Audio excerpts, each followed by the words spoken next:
All right. Well, good morning, everybody. Thanks. Thank you very much for coming in on a bright, beautiful Tuesday morning kind of thing. It is still very nice. So we're very thankful for the weather. And please, let's keep Florida in our prayers because they're right in the crosshairs right now. But this is our monthly sales meeting. My name is Alan Richardson. I'm the managing broker here, and we're going to be going over, we're going to be talking about a lot of things today.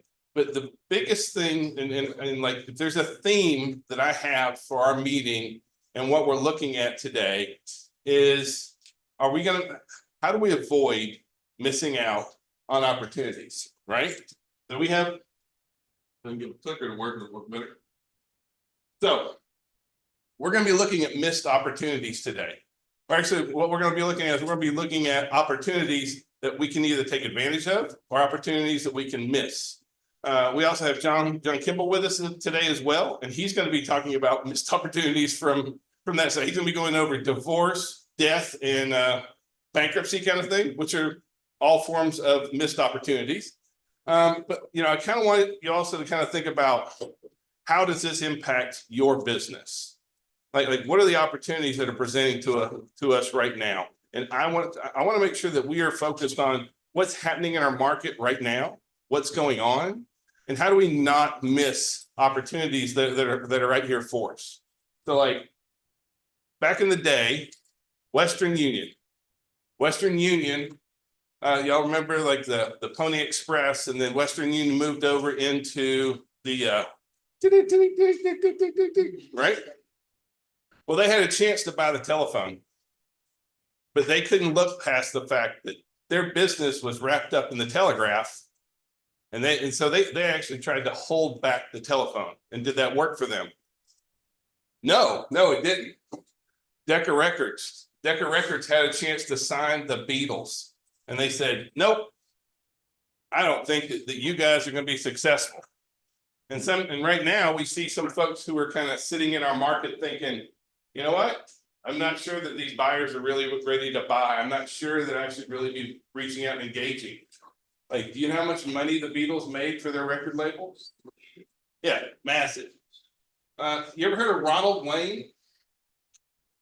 Most people haven't. He's the third founder of Apple. But he sold out for $800 and left Steve Jobs and Steve Jobs to run Apple by himself. So he jumped out of Apple for $800. Was that a missed opportunity?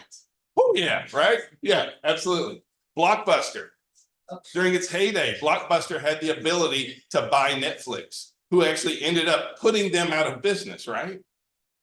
But they said, no, we think the VCR is going to be here forever. How'd that work for them? Yeah, Kodak actually developed the first digital cameras. But what did Kodak do back in, now I'm dating myself and maybe some of y'all, but what did Kodak used to have everywhere? Film labs, right? I remember when we used to have to drop it off and come back days later, and then they came up with 1 hour finishing, right? We used to all have those instant cameras everywhere, and we had rolls of film brought up. Well, they actually developed the first digital camera, and they said, you know what? Our business is wrapped up in film.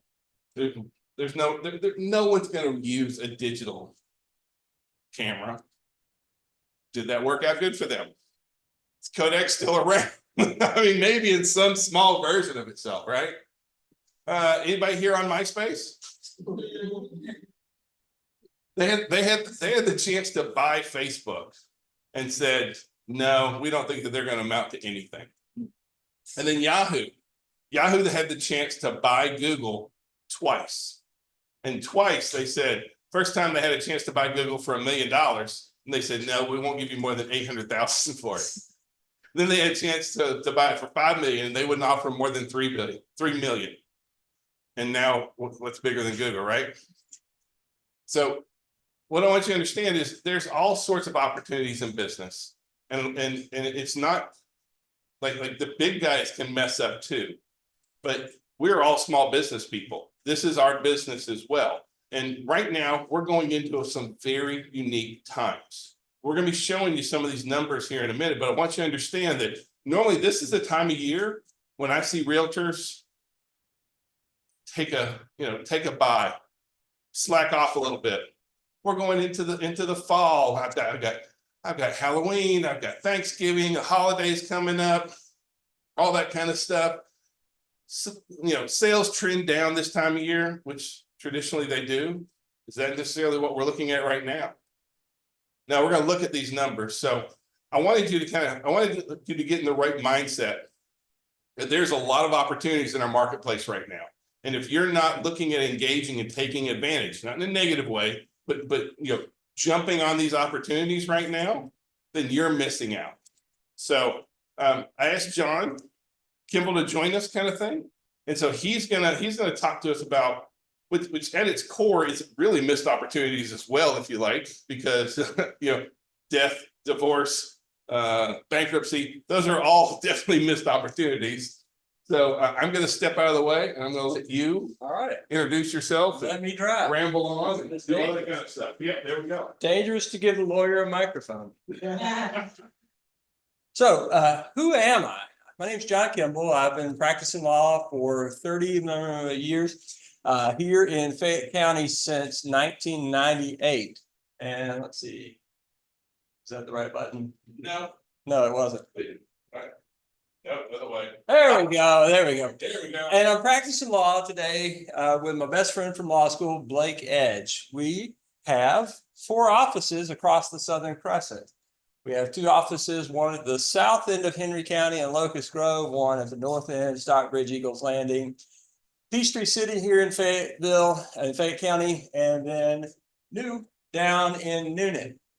So we're spanning the Southern Crescent, doing what we've always done, doing our dead level best to take good care of you, to make you shine to your clients so your current clients become your best referral source because of the experience you knew the people to give to them.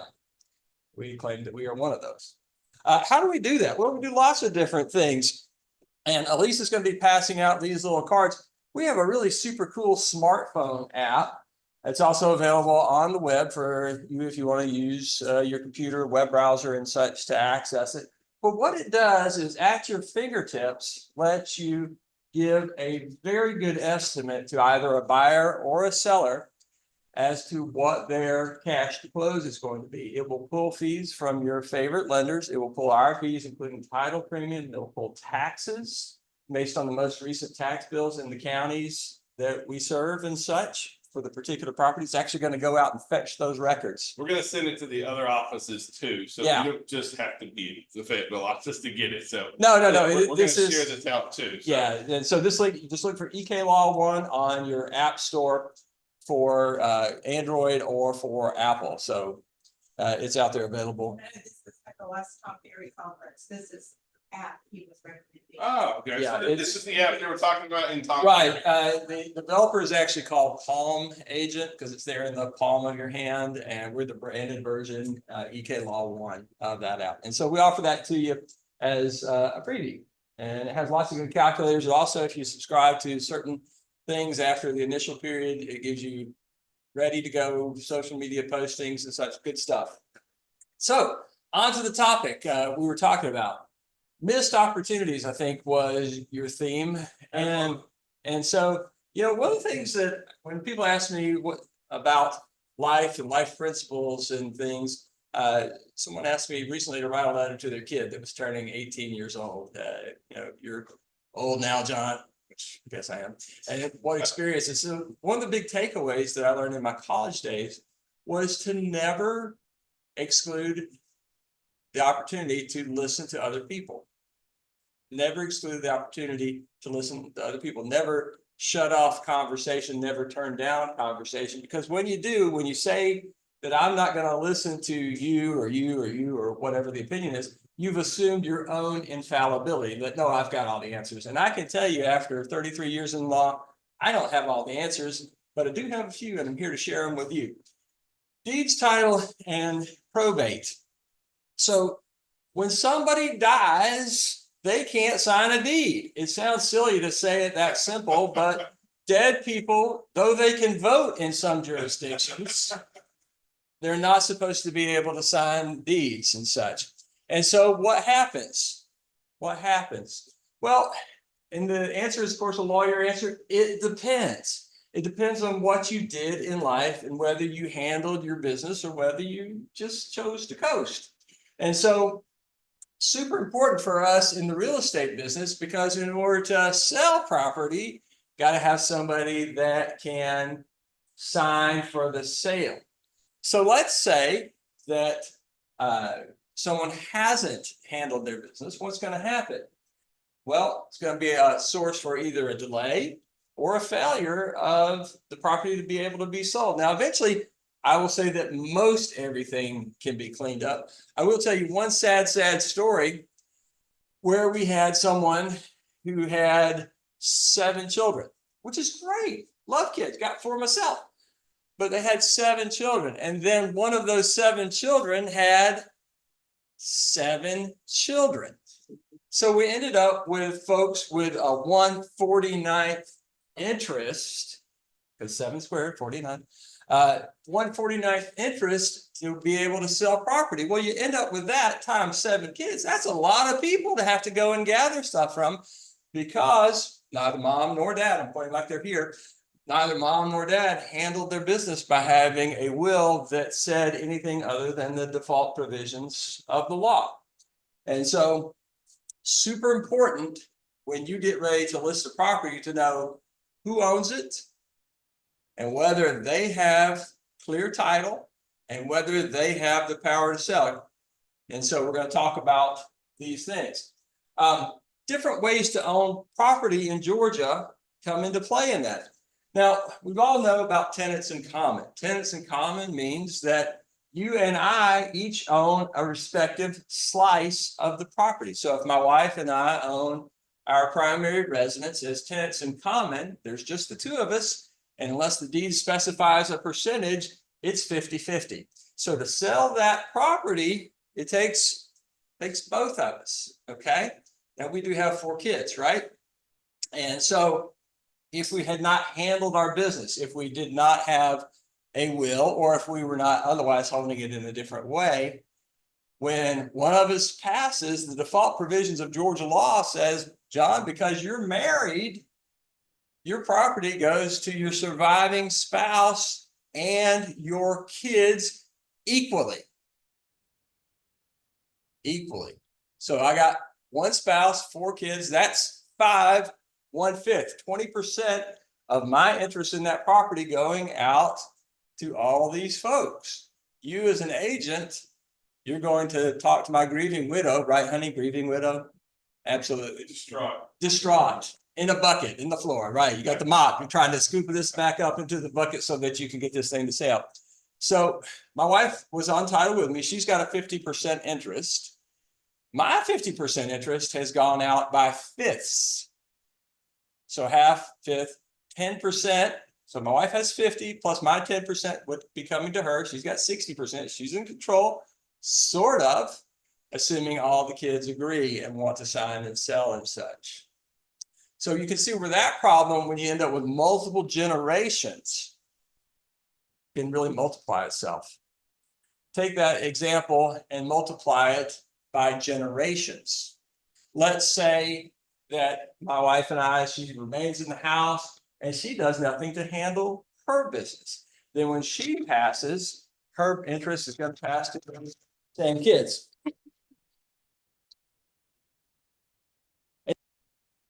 In order to sell that, you're going to have to gather up those bits again by the 20th. But let's say somebody just moves in and starts paying the taxes. Maybe it's the baby who's been there all along, working at the store down the street and such, and the older kids, they don't do nothing about it, even though they combined have a superior interest to what the baby's interest would be, and the baby just stays there.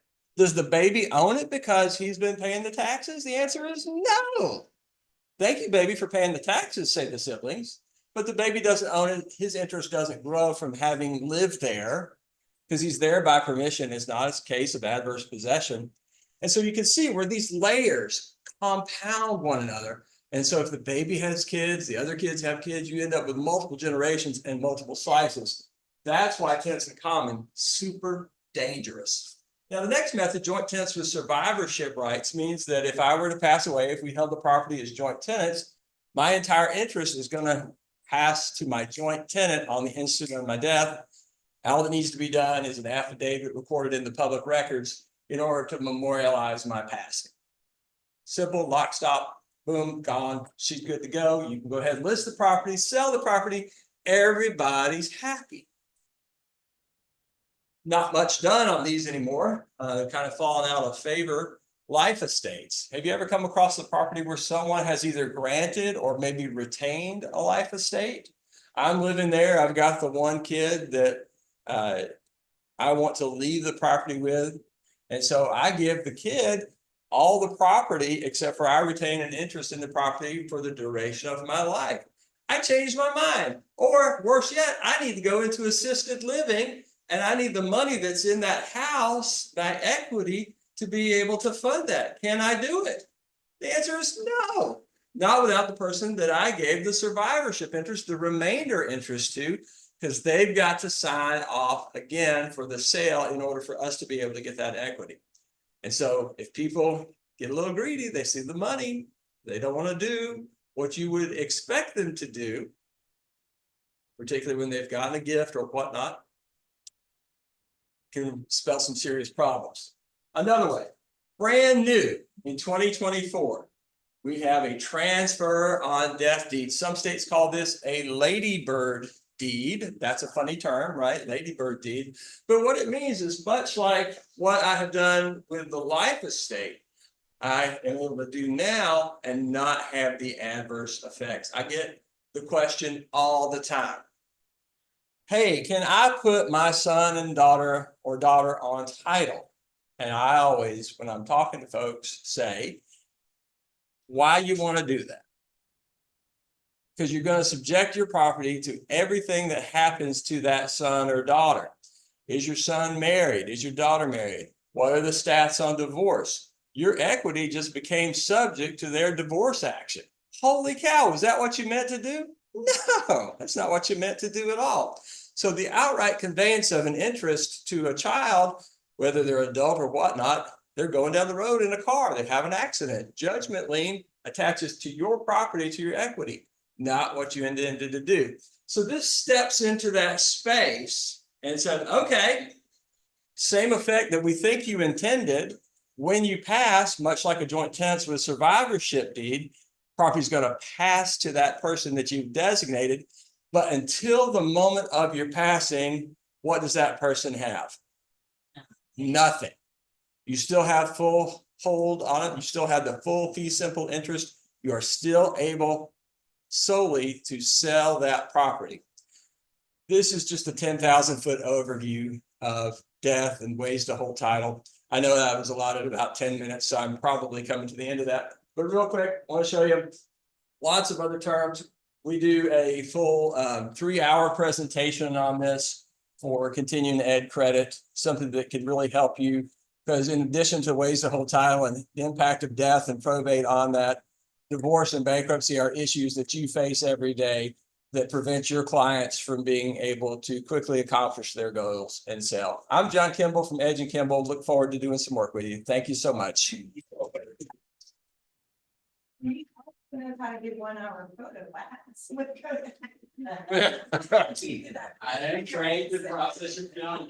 Yeah. Oh, okay, let me move out the way. Can you get that?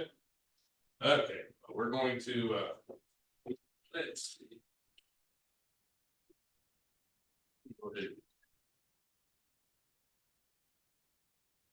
Let's go and share our screen here. We're gonna get going here.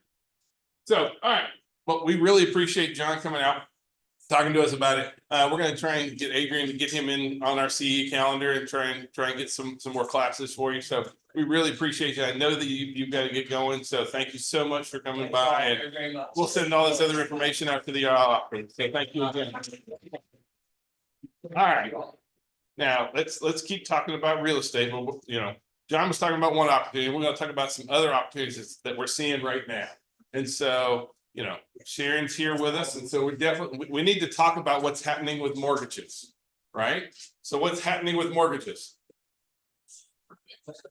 Huh? The interest rates. Well, what happened with rates though? They're dropping. They're dropping, right? So the Fed just dropped it by a half point. They're probably gonna be dropping it again right after the election, because that's the next time that they meet. So that's really, really good news for us there. So you gotta understand that, see, when the Fed cuts the federal funds rate, that is not directly tied to 30-year mortgages. What it does is it impacts the market. And the market impacts the 10-year treasury. Like if you want to track what's happening with mortgage rates, track what's happening with the 10-year treasury, because what you see in green is the 30-year fixed mortgage rates. In blue, those are 10-year treasury. Notice any correlation? Absolutely.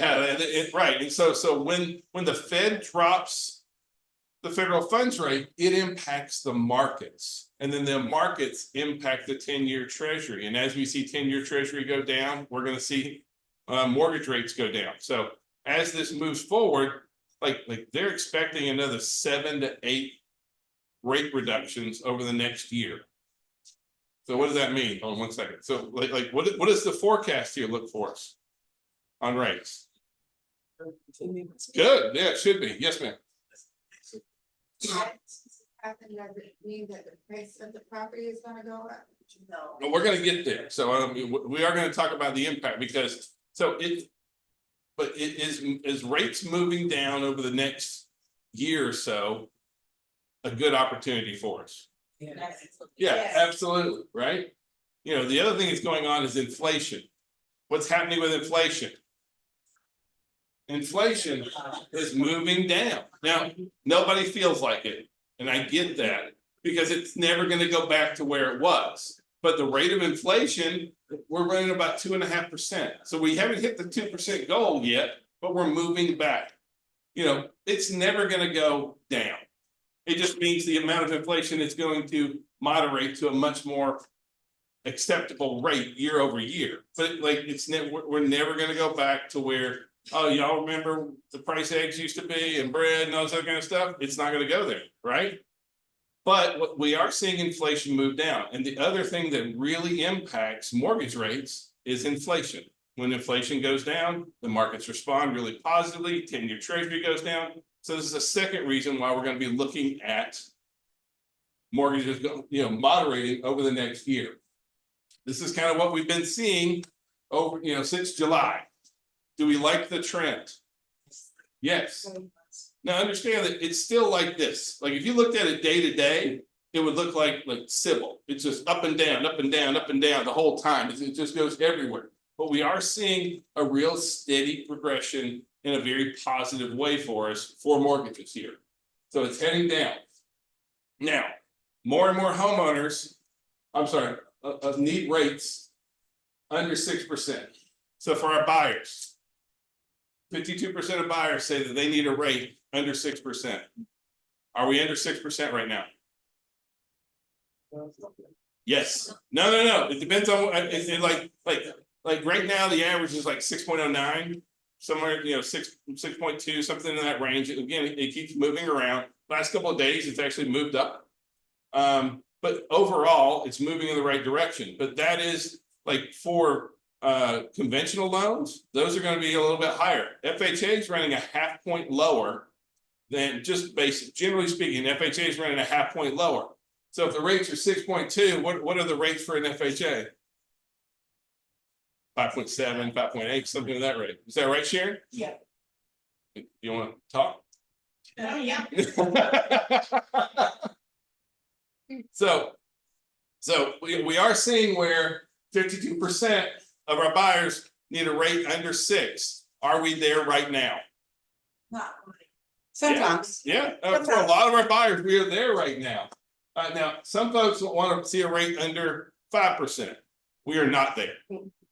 Except for what are we seeing in new construction? Yes. They're buying. Look, we got a couple of builders that are buying. We just saw one come in for the first year, it's 2.99. Second year, it's 3.99. Lifetime 4.99. So can you say, look, I shouldn't worry about it, the rates are too high for them? No, no, that's not the case, kind of thing. You know, there's always gonna be some folks that say, I don't care what the rate is, I can't afford to buy anyway, and is that okay? Yeah, about a third of all homes in the US are rentals, whether you look at apartments or single family rentals, that kind of stuff. You know, roughly 2/3 of all homes are owned, a third are not. And there's always gonna be a third in there that works that way. Now, at the same time, what are we seeing happen with the sellers? Do the rates need to come down to benefit our sellers? Yes. Yes, yeah, because when they sell, what are they gonna do? They're gonna turn around and buy, right? So again, our sellers want to see the same kind of thing. And you know, overall percentage wise, we're seeing sort of the same thing moving forward for our buyers and for our sellers. Now, we have to be real honest about hopes for lower interest rates need to check their reality, right? Are we going back to 3% mortgages, Sharon? No, No. you'll never see 3 again. That was just a great time period to buy a house at 3, 2.5, 3, but it ain't, they had no more, not real well.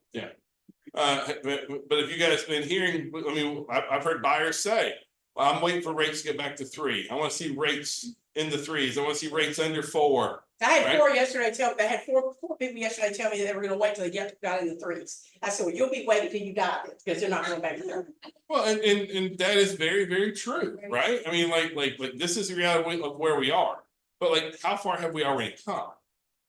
Right? You know, like, especially y'all remember when the rates started going up, everybody was like, nobody's gonna buy a house at 4%. I remember hearing people tell us that. Then they went to 5, and everybody's like, this is impossible. No one will ever buy a house at 5%. And then they went to 6, and then they went to 7, and then they went to 8. And you know what's kept happening? Life, right? Because if somebody dies, right? If somebody gets divorced, you're gonna be like, well, you know what? We're gonna stay in this house because we have a 3% rate. No, Tell you, if we say at 3%. you gotta come up here because no one can hear you. So if you guys, I have no problem you tuning it in, please, but you gotta speak where everybody can hear you. Sorry. So if we say at 3%, I can tell you, what are we gonna see happening? Seriously. Thank you. Our housing is gonna go up again. Yeah. Yep. So, you know, this thought of that we're 3% is a norm is not, it actually artificially increased the value of the homes throughout the United States. Because in no time in my real estate career where the appreciation value went double digits multiple times within consecutive years. So, I mean, I gained about 100 grand during pandemic on my house. Yeah, so everybody is, so those. Great, we love that, right? We love it, and now we're at a level where it's stabilizing and the economy and the job and the pay still trying to catch up. So, sorry. No, that's fine. Look, we are, you know, where rates are right now and where they're heading, is this an opportunity for you? Right? Because I want you to really understand this. Like right now, Americans are pretty pessimistic. Part of it is an election.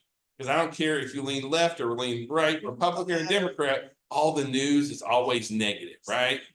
This candidate's this, and this candidate's this, and blah, blah, blah, blah, blah, blah. So Americans can feel very negative this time of the year, but we're Americans too, so we can get wrapped up in those same kind of emotions. And what I'm saying is that if you are not actively talking to your clients about what's happening with rates right now, you are missing an opportunity. If you're not talking to your sellers, if you're not talking to your buyers about what's happening with rates, where they're at right now, is now a great time to buy, yes or yes? Yes. Okay, see, like we have to be ready for that. And because if not, you're missing an opportunity. We're heading in the fall that we have right now is the best fall we've seen in years. As a matter of fact, at the brokerage level, one thing we do is Martin tracks for us how many transactions that we start every week. And we track that just so it's kind of a leading indicator about what's going on with business, what's happening with the flow of our folks. And we're starting as many transactions every week as we were during the summer. That doesn't happen in fall. Okay, why is that happening now? Rates. It's happening because of rates, right? At the same time, so that's one opportunity. Almost 40% of our buyers say rates are going to keep going down. Do I think that they're right? Yeah, I think they're absolutely, I do believe that rates are going down. Sharon, are rates going down? I believe so. Yeah, I mean, like everyone is in agreement that that is. This is, if you look at Fannie Mae, Mortgage Bankers Association, Wells Fargo, what do you see everyone's prediction for what are going on in rates? That's it, they're dropping down, right? We see that moving forward. Well, what does that equate to for our buyers right now? Like if you bought a home last October or you bought a home this October, how much does that save you? $400 a month. Right? For a $400,000 house, buying a house this year versus last year saves you $400 a month. It costs almost $150,000 over the life of a loan. Is this something excited that you should be talking to your clients about? Is this an opportunity to be shouting from the rooftop? Is it at 3? No. Is it $400 a month less than last year? Yes, that's correct. Yeah, right. Come on. So I'm really excited about that. But now, this has put us in a very sweet spot with our buyers, right? We have 3 big elements happening to us right now. Competition is waiting for the market to improve at the moment.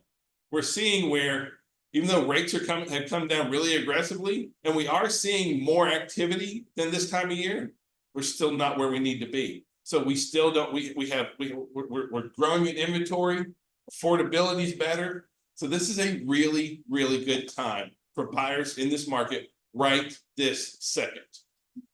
Okay, so I don't want us to miss this. This is our opportunity for buyers, is right now through the fall and into winter. This is I mean, like I hope that you can believe it and feel it and see the numbers I'm talking about. Now, at the same time as all that's going on, only 17% of buyers say it's a good time to buy. What is this? This is missed opportunities, right? This is not really understanding what's going on in the market. This is getting wrapped up in politics and government and just overall sentiment, consumer sentiment, that kind of stuff, you know? I mean, can you turn on the news and there's ever any good news? No, right? So at the same time as I'm saying, look, this is the right time. How are our buyers feeling? They're feeling pretty down about the whole thing, right? Scared. Yeah. All the, like those kind of things going on. So, but if you have clients waiting before buying, here's the question. If you're waiting to buy, what is everybody else doing? They're waiting. Same thing. Right? I mean that's the thing is if you're gonna wait to buy. See, that's what I want you to understand is that the other part of this opportunity is not waiting.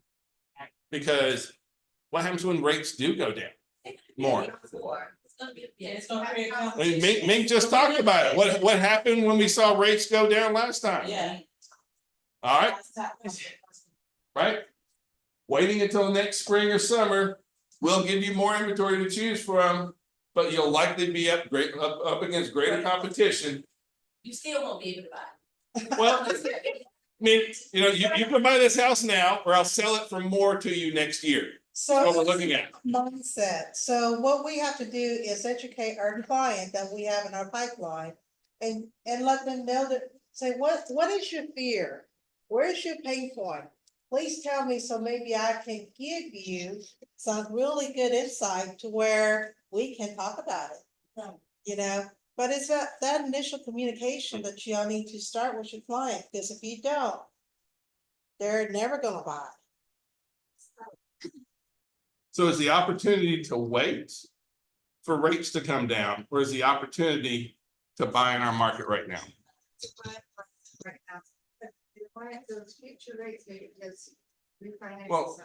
Correct. Can we refile it? State the rate. Yeah, well, I mean, you know, there's some folks who hate that saying, but you know, I do think rates will continue to go down. I do see the FHA as a great way to buy right now. My FHA is how we, you know, back in the day, everyone started off with an FHA mortgage, and then after a while, they refied into a what? Conventional loan. I got a client though, that I actually got a 6% FHA rate. I blocked it yesterday. I had her at 7.25 on conventional loan. It's a $550,000 house. She's saving, and is a mortgage insurance on it $650. Her credit score was 671. That's not terrible, but that's not where BMI wants it. So I was able to get her 6%, and with FHA, the mortgage insurance is $245. So I ended up saving her, instead of her payment being $5,000 a month, it's gonna be like $4,200 a month. So FHA is huge because of that. Right, yeah, and for our sellers being real picky about FHA right now? No, Yeah. because they just want to sell a house. The contract. Right, the days of all cash offers and people fighting over it, we're gonna look at those kind of numbers here in a minute. But, you know, this is one of the things I really want to stand out is that our new opportunity right now is now, right? The buying opportunity is very, very strong in our marketplace, but it is now.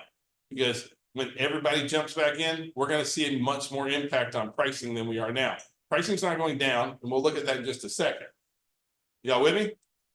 All right, thanks you.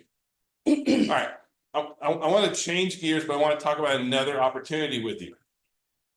So, you guys heard about Bold Trail? Bold Trail is KB Core. Have you heard of KB Core? Yes. All right, so we're gonna be, well, not we, but KB Core is rebranding into a product called Bold Trail. Okay, so there are a few changes, and so this is not gonna be happening until December, but I want to prepare you for what's coming down the road. Bold Trail, your KB Core will be switching over to a product called Bold Trail. So that includes all of our products that we're using. Your websites, your lead engines, your CRM, CMAs, all those kind of things. All this is incorporated and built in, and all this is part of Bold Trail as we move forward. So when you go in, you're going to see a whole new front page. The main search page is going to be very different. You're going to be able to just search from the main page very easily about all the items on there. I don't know why they went with Karen. It's such a negative thing, right? But look for the front page. Now, everything, how it all works, all gonna be working very, very similar. It's not gonna be a hard transition over, but we are gonna be having some additional trainings going on, that kind of stuff. For your websites, if you want to leave your website just the way it is, go for it. It's working, it's gonna keep working, there's not gonna be any kind of problem. But if you would like to customize your website and make it just about you and the way you want it to be, and you want to move things everywhere, the new page editor that comes out with this is great. So you can do so much more to really customize your website so it looks truly just the way that you want to in the future. As I said, your dashboard is going to be very different. The content is going to be there. It's just going to be moved around. So I want to prepare you for that because I'm looking forward to this change. Now, one thing that I do want to talk about is right now as a company, we have about a 36% adoption rate with KB Core. And is that good? Well, honestly, we're actually better than the industry. The industry norm is actually lower. So on one hand, I'm like, all right, we're great. Still, only a third of us are utilizing our database. Is that a missed opportunity for us? All right, we're going to be making this transition into Bold Trail. I want to challenge those that have not embraced their database, their CRM, their websites, that kind of stuff. Now's the time to start looking at it again. Now's the time to start re-engaging. There's a lot of positive things that you can do. This is here to help us build relationships, share properties, you know, have our presence out there on the web. So now's the time to take that opportunity. Now's the time. For so many agents, they started off in the business and when they first started, they're like, I don't have any business. Why do I worry about having a database? And then they got busy and then they're like, I don't have time to go back and build a database. So because we didn't start off the right way, A lot of us just have never gotten into it, never played with it. I'm begging you, now is the time to take this opportunity. This will help you grow your business. It will reach out and engage with you, work for you. That didn't sound good. It will work for you when you're sleeping. You know, it'll share your properties, it will send your updates, it will help you build relationships. So we're gonna have a lot of training and a lot of support moving forward. I am begging you, please take this opportunity to build your business. Like, this is here for you this is a benefit, but this is also, like, you're paying for KB Core as part of your monthly, right? And you were to go buy it on the street, it's $500 a month. So whether you call it KB Core, Bold Trail, whatever, this is a very powerful system that's there to help you grow your business. We're going to be doing a lot of training. When you see us send it out in the newsletter, when you see us, send out text messages, emails, please, if you haven't started engaging, I know I'm just up here basically begging, but like I really want you to take advantage of this. So now, one of the things that we are going to do and that we want to challenge you with is, I'd like for you to start off, or like for those of you that whether you're using your system right now or not, I want you to look at utilizing hashtags for all of your clients. Whenever you put a client in, I want you to think about putting or consider putting these hashtags in. Because as part of this transition, one of the things that we're going to start doing is we're going to start sharing properties on your behalf in your name if you use these hashtags. And so, like, when you enter somebody into your database and you put in new construction, hashtag new construction, hashtag first time buyer, hashtag condo, townhome, DPA stands for down payment assistance, rates, those kind of things. What we're going to do is we're going to send out text messages and emails throughout the week. And when I find a property that, you know what, this is a great townhome, I'm going to send that to everyone that has hashtag townhome in your name to your clients. When we find a new construction deal, we're going to send that property to everybody in the entire company that has hashtag new construction. Now, if you don't want these sent, don't put the hashtags in on your client data, on your client records. It's very simple. So, but if you'd like for us to send properties on your behalf to help you generate business, that's what this is for. We're going to be sending 3 text messages and 2 emails a week, which are going to be sharing properties. So DPA, rates, their renter, credit stands for credit repair. If somebody, we're going to send out information on credit repair, that kind of stuff. Luxury on the property for your buyers. You want to put in under what number? So like under 200 means you have a buyer that's buying under 200. We find a property that's under $200,000. We'll send it to everybody with hashtag under 200. We find a good property under 400. We're going to send it to anybody that has a hashtag under 400. Y'all with me? Are you going to send these sheets out? Well, We'll put that in. we're going to put this in the newsletter. No, yeah. No, And we will send a text out with all these hashtags. Yeah, but this is all about, if you'll put these hashtags on any client record, not every hashtag is going to apply for every single person. Yeah. But if you go in and you put in, oh, this buyer loves open houses, put hashtag open house. Just listed or Yeah. whatever. So your client can have more You than gotta one. come around here and speak. I'm All sorry. right, You have your to. client can have more than one hashtag. So if you have a client that's credit challenged, that needs DPA, or Not that talking to the is group. under 200, I'm trying, walking back here. We'll talk back here.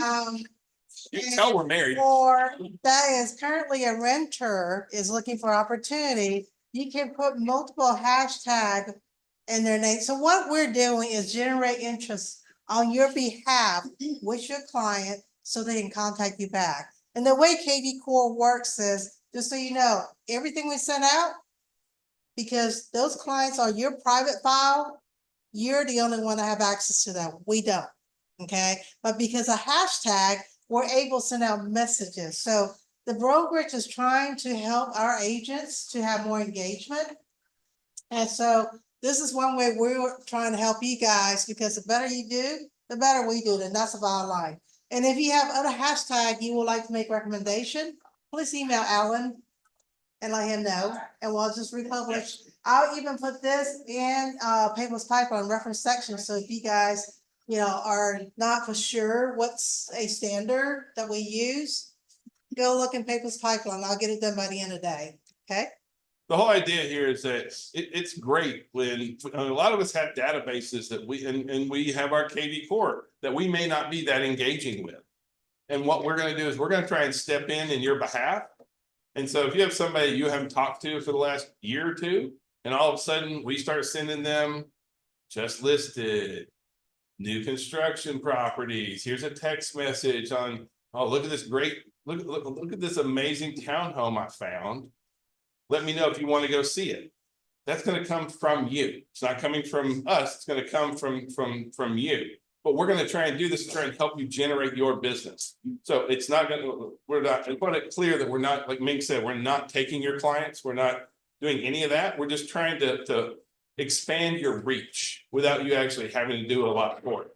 Now, what does have to get done is you've got to go put those hashtags, any of those hashtags that apply for your clients, use the ones that apply for that client. Does that make sense? For example, if you have an investor, you would do an investor under 100 or 200, okay? And you would look at, townhomes or condos, that's their specialty, I don't know. So, but you understand your client much better than we do. So when you put these items in, we're able to, when we have, like, for example, I just got a flyer from DR Horton, 2.99 first year. Guess what? I'm gonna hit people with the rates. Yeah. Okay, and so it's stuff like that, and so, and potentially first time home buyer, because honestly, a lot of and we might want to put one in here, move in ready, because there are a lot of clients that do not want any renovation or deferred maintenances, so, We also have folks who want fixer uppers too, yeah, so we do both. Well, we'll put those two items in there, so we'll update the list, it'll be always in Paperless Pipeline, and as we update the list, we'll update the Paperless Pipeline as well, it'll be under you will search by hashtag and not. But you're the ones that have to update your client records because we don't have access to your client records. Yep, and we don't want to. And I mean, that's one of those things where we intentionally don't have, like we don't want access to that. We want it to be very clear that we're not playing any kind of games. Therefore, I can't even see your clients. All it says is customer record. Yeah. Kind of thing. Private. Yes, ma'am. For, I am one. And I fiddle around with it. Mhm. I'm having training. Yes, we are. Where you going, Penn Bell, Wordsworth? Well, no, but Okay. we are ramping up, like we're moving into trying to get a lot more awareness moving forward. We feel that this is an opportunity missed by a lot of us right now. So we're gonna be doing a lot of this through October, November, December, and then coming over late in December, around, I think December 17th is when we're gonna make the switch over to Bold Trail, trying to get us ready for that. At that point, that's how long you have until, I can't send these messages out to your clients until we made the switch over to Bold Trail. The existing system doesn't allow me to do it. The one moving forward does give me the ability to send it Now, on your question, behalf. would the current, I guess, whatever you have in the system, that automatically transfer? That will automatically, you have to add anyone in, all the transitions are very simple and straightforward on that. Any questions? So please, again, this is like me begging you all day today, so I'm just gonna keep begging. See you guys. Yeah, I want you to be successful, right? Really. So. All right. Let's look at what our next opportunity is here. We're heading into a balanced market. Our market is balancing. Is this good or bad? It's good. It is good, but are you guys used to a balanced market? When's the last time we had a balanced market? Probably pre-pandemic. 2012. No, after at one point we went from having a buyer's market to a seller's market, but in about 2012, we flattened out, had a very balanced market for a while. Foreclosures been tapered down. We started getting a much more balanced market. And so if you've been in the business less than 12 years, you've not seen a balanced market. So how many here have been in the business less than 12 years? I'm not being mean, but if you've been in the business less than 12 years, You haven't seen the. You haven't seen a balanced market, right? And so like, again, this is a great opportunity, but this changes the dynamics on a couple of different levels, both for our buyers as well as for our sellers here, right? So for our sellers, are homes sitting on the market longer? Yes. Yes, yes, they are. So like, our sellers are also receiving less offers, Yes. right? Like, this is a byproduct of having a more balanced market. Y'all remember summer of 21? Oh, yeah, we were all like Flo, we were like the waitress at Flo's, like, what do you have, hon? Kind of thing, right? I promise you not, I have one listing, I have 56 offers, y'all. Yeah. That was a lot of offers Yeah. every year. You priced it right. It's, Yes. that's another thing, being Correct. priced right. Well, I mean, Well- the market was steadily increasing, so I priced it right at market value, but what happened was the market was doing this as simultaneously. Yeah. So, We're also seeing where more and more properties are taking a price reduction right now, yes. right? Used to be, if you were looking, especially with our buyers, if you were representing buyers, did we pay attention to reductions in the past that much? Not that many. Should you pay close attention to reductions now? Yeah. Yeah, because that's a what? That's an opportunity. It's an opportunity. Right. And I So- will tell you that there is, and this is a little off topic and I apologize, but we get very lucky. Of course, we're gonna get there to look. As a compliance manager and broker, Martin and I have seen a lot of investors come in, especially inventory that's sitting 6 months. It is a very aggressive assignment. If not, they're using the seller's equity to pay very minimum and have a 15-year loan seller financing for 30-year. So they're using seller equity to make the rental income.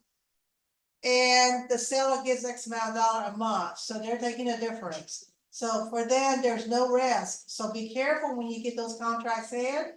Please let me review them. Anything that's off guard, please let me look at them, or Martin. Okay, Yeah, and I'm not trying, I wasn't trying to disrupt, but I'm That's seeing true, but- more and more of those contracts coming in. well, the reason that it's timely right now is because it's the properties that are sitting on the market. If you have a property that's sit on the market for multiple months, they're getting these offers. They're looking Right. at time, the age of home that's Yeah. been in the market, and they specifically target those folks. Yeah. And they'll make almost a full price offer, which that's what the seller want, but not realizing what the conditions are. It's basically they're using seller's equity to gain monthly income. Yep. And seller gets a very minimal. So our inventory is increasing. Like here in Georgia, we're running about 4 months of standing inventory. Yeah, it's Well- creeping up, y'all. Everybody goes, wow, but what do we need for a balanced market? How many months? 6. But So are we there yet? we're- Well, it depends on price point. Right? But this is overall, we're sitting on between 4 and 4.2 months of standing inventory, whether you look at Georgia MLS or FMLS. So we do have more inventory. It is sitting on the market longer. As a listing agent, what's the opportunity here? Price change, price reduction, don't overprice. Well, price for sure, but also like, and for those that want to do more listings. During summer of 2021, some expires probably too, but like during summer 2021, as a listing agent, did I have to work very hard? Let's just be honest. As a listing agent. No, come on, sign the offer, lock box in the door, in the MLS, sit back, right? It's back tomorrow. Yeah. It's back to back showing. No, it's not. Yeah. happening anymore. Can you really stand out though now? No. If you do a great job with listings and you market that listing everywhere, do we still have buyers that are buying right now? Yes, there's a great opportunity for listing agents, just as well as I think right now is a great time for buyers. I think now is a great time for listing agents. There's a great opportunity out there because for years, for all these folks that have not seen a balanced market, are they ready to do a better job of listing? Or are they just gonna do that listing agents for, sign the yard, lock box in the door, in the MLS, pray? That's all they do. It's the only thing. Oh, no, but turn off the phone too, so just kidding. Yeah. So all I'm saying is that there is a great opportunity for folks that do a great job, really marketing their listings and really getting out there and doing a good job. now is a great opportunity as well for listing agents and for our seller. So right now, we're sitting on 66 days on market, 40 days in FMLS. That's rising. We've seen that, those numbers rising. What's happening to our overall inventory? Well, you can see that right now, inventory, now this is a national number, but in Georgia overall, it's a little bit different, right? So right now, like you can see that inventory is rising. Where are we prepared, compared to pre-COVID though? See, everyone looks at how much higher we are over last year, but how has inventory been since COVID hit? Rock bottom. But if you look up here, pre-COVID, we're still down significantly from where we were. So a lot of times people start looking at, well, we're going to see prices drop because inventory is rising so much. And is inventory rising? Yes, thank God. Okay, we need more inventory, but we are still down significantly, like 23% down from where we were before COVID hit. And what kind of market was before COVID? It was still a seller's market back then. So we are moving towards a more balanced market, right? But we're not there yet. But that's the direction that we're definitely heading into. Right now, our active listings are up 36% in Georgia MLS and almost 50% in FMLS. So we have so that other I showed you was national numbers. This is Georgia. And so you can see here in the state, we have a lot more inventory. Is that great for our buyers? Yeah. Is it also a great opportunity for a listing agent to stand out right now? Yes. So, in addition, what's happening with that's our total info. What's happening with new listings? The number of properties that are coming on the market right now, it's rising as well. New listings are up 11% in Georgia MLS, 12% in FMLS. So what's happening to inventory heading into the fall? We're getting more listings right now. So It's just, now, good time to buy. well, again, right, we talked about this. We said interest rates are coming down. What's happening with inventory? Going up. Is this a great time to buy? Yes, absolutely. And So- it's a seller's agent, just so you know, buyers are no longer taking products or have a lot of deferred maintenances. Because for them, they can't afford everything else plus deferred maintenance. Yeah. During pandemic, yes, they were willing because they had the money and they had enough money every month that they can allot $200 for repairs. Yeah, right now we're seeing a lot of listing agents that are kind of getting, we're getting a lot of calls from listing folks who are like, my listing's not selling. And like, all right, well, what else have you been marketing? Were you honest with the seller? Like honesty is one of those things that sounds super easy, but were you really honest about price with your seller or condition? I mean, I walked into houses before and been like, I can't even sit here. This house is nasty. And they're like, I was hoping we'd get top dollar. Not for this house. I went to the showing yesterday, no lie, y'all. The picture looks fabulous on the internet. I walked in, the floor has spill stains and the carpet's so worn out. And the house smelled like somebody was hooked up chimney. Week ago, we went on a showing, had dog poop on the floor. It's not gonna sell, right? At that price. So like, as a listing agent, we've got to make sure that we are being honest about these things, because will the properties just sit there? If you don't have it priced right, you don't have the condition right. Absolutely. So the days of just like, you know what, I'll take whatever they say, you're shooting yourself in the foot, because that's not our market anymore. So this is Danielle Hale. She's a chief economist at Realtor.com. I expect that we'll see the mortgage rates start to drop and start to bring in buyers in the spring market heavily. All right, we'll see a busier than usual fall. So I think a lot of home shoppers are going to use this information to plan for the spring season. So spring 2025 is going to be off the chain. Now, what's that mean for us now? Start conversation. If you're going to buy in January, when do you need to start talking to these clients? Today. Now, you need to start talking to these clients now. I think now is a great time to buy, and I hope that they are. That we can get a lot of folks who are looking to jump into the market during the fall. But like spring is going to be off the chain. Spring is gonna be crazy. Like, if rates keep coming the way they are, we're gonna hit a lot of people just check out during November, December. We lose 2 weeks of marketing in December, we lose a week of marketing in November. Like, those are just normal realities that we're still gonna have. So the first part of next year is gonna really start to jump. If you wait until next year to build relationships, to talk to your clients, to get them into KV Core or Bold Trail, if you wait until January, when are those folks gonna buy? Right, bro. Yeah, and what's gonna happen to pricing by then? We don't know. We don't know, but like, And I'm looking, I mean, I'm just, like, if we see rates coming down, But that's not and we can see more activity going on. Very model. Yeah, no, I mean, nobody's got a crystal ball. I'm just saying that this is really what we're looking at. We're looking at these numbers in real time, and this is what we really see going on.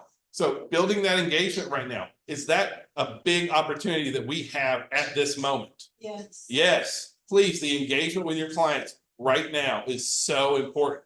Yes, they can buy right now, if they can buy and sell right now, great. But at least start building those relationships, because I think the first part of next year is always crazy. And what season are we in? If you have a hard time striking a conversation with your client, what season are we in?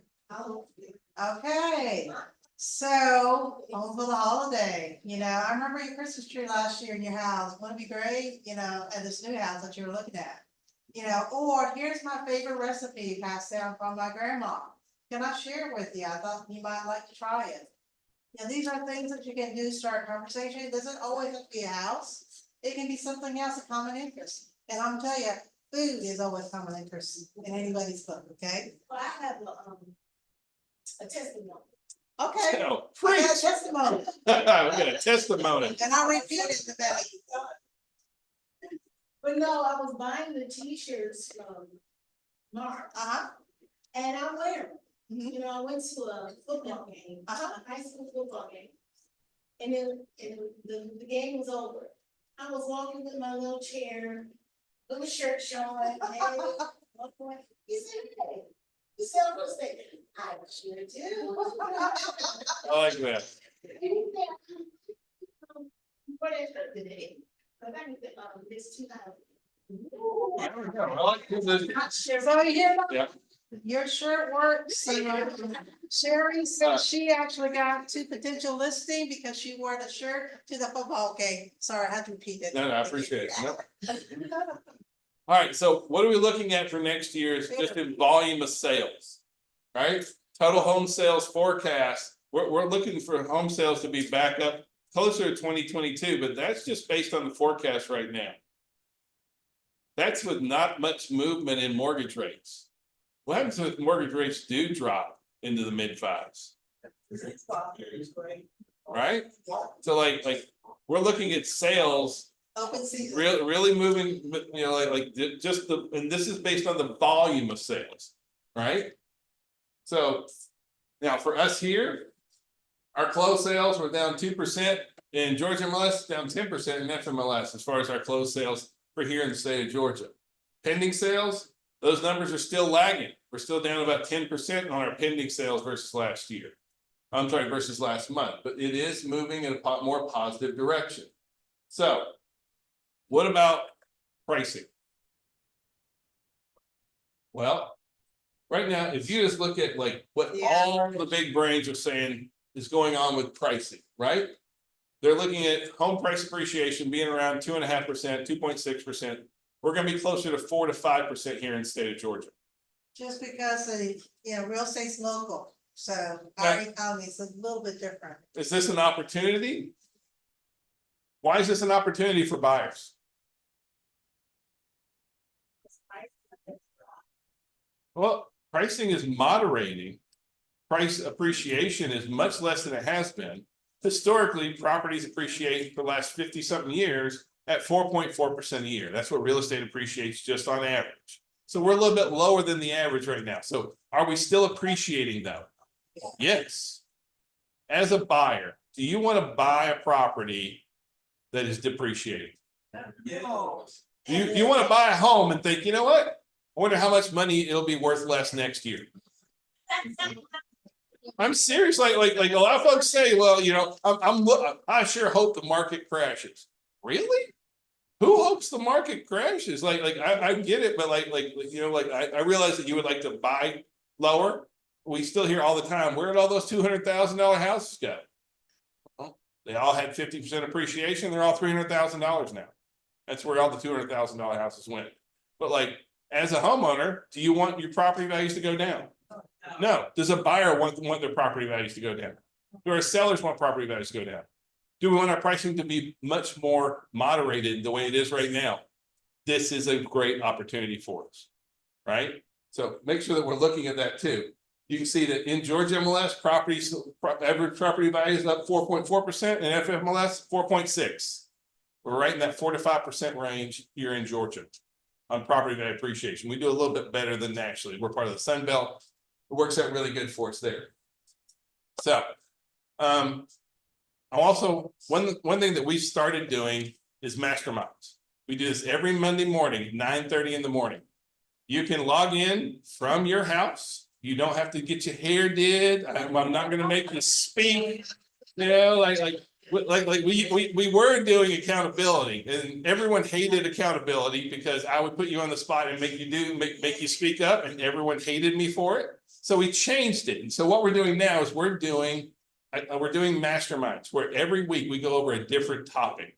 You can find replays of all these masterminds, or you'll find replays on our Real Estate Backstory YouTube channel. Just go and Google the Real Estate Backstory and all in the mastermind. So far, we've done geographic farming, Google My Business, 9-month rentals. I think we had something else in there, but this is what all the events that we're going to be going through. It will be listed in the newsletter, what is coming up. We send out text messages as well about what the topic's going to be every week. Please look at taking advantage of this, because I'm not going to make you speak. You can ask questions if you want to, but ain't nobody got, you ain't gonna turn the video on, any of that kind of stuff. I'm not gonna put you on the spot. Everybody hated me for that, so I'm not gonna do that again. Y'all don't talk, so. Yeah, I just basically drove everyone away, so I don't want to do that again. So we changed over to mastermind, and so you can log in from your phone, from your computer. All you gotta do is go max1.rocks/mastermind. And you're right there. And so again, you can catch the replays, you can catch it live. It's every Monday morning at 9:30. Yes, ma'am. You sent out text. I don't get any of this. Well, the lady is sitting right next to you, so It's an email. we'll do both. Where is it gonna be if you want to come? It's all online It's now. online. Yeah. And the reason being we moved to online platform because a lot of people can't, we have multiple offices and there's just no way we can split us out 6 ways. So So, it's just again- easier to do it online. If you want to come with Donna, that's where we're at. But again, we're trying to make more opportunities for you. You know, if you look, most of these things are dealing with building your business, generating leads, you know, things that can help you hopefully make more money, right? Because I want you to look at all the things that we've talked about today and how many opportunities they really are right now. If you choose to not embrace these opportunities, you're missing out. I think right now is a great opportunity for buyers. Right now is a great opportunity for us to be reaching out and engaging both with buyers and sellers, but forming relationships and building trust with folks. Please don't take fall off, because it will hurt you come January. Now is the time. So please jump on these opportunities. And again, I'm just going to wrap with begging you again. This is the difference between doing about one a month versus maybe 2 or 3 a year. If you really get yourself scheduled to where you're consistent, it's true and tried. I mean, there's never been an issue when you're consistent. There's never worry about where's my lead coming from. Now you may have more in one shot than the other time, but I will tell you, it's that a constant engagement. If you engage, I promise you, I have gotten referral from people I'm trying to engage, they're friends. So it's not even them I'm engaging that I got referral from or business from, it's their friends that I got referral from. So Again, now's your time. Are it's you your gonna- sign. Right? Are you gonna miss the opportunity, or are you gonna take the opportunity? So I'm just gonna wrap it with me begging again. y'all please take the opportunities. They are right now. Don't think I'm gonna wait for business to be better. I'm gonna wait for this. This is not the time to wait. Now is the time to jump on this. So. Congratulations to our top producers here kind of thing. So now we're gonna go to the local offices. We're gonna jump into all that. So. Jasmine's on hotspot, so. Yeah. y'all So, gotta thank you know guys that very it's much. I safe. hope this was beneficial to you. We're gonna go local now. And so, thank you. I love y'all. I appreciate it. Thank you.